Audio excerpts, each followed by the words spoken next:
First అయితే మనం butter add చేసుకోవాలి. ఇదేమో బన్స్ ఇవి కిరాణా షాప్లో దొరుకుతాయి, తెచ్చుకొని ఇలా పెట్టుకోండి.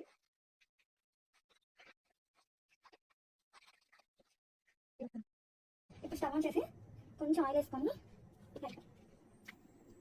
కొంచెం ఆయిల్ హీట్ అయ్యాక హాఫ్ బాయిల్ వేసుకోండి. కొంచెం పెప్పర్ అండ్ సాల్ట్ యాడ్ చేస్తున్నాం.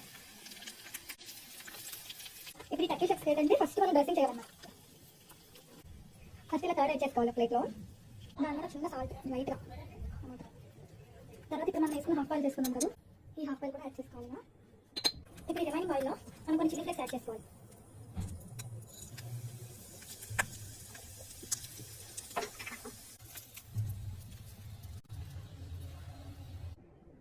ఇలా ఈ టర్కిష్ ఎగ్స్ ఇలా బన్స్తో పేరప్ చేస్తే చాలా బాగుంటుంది.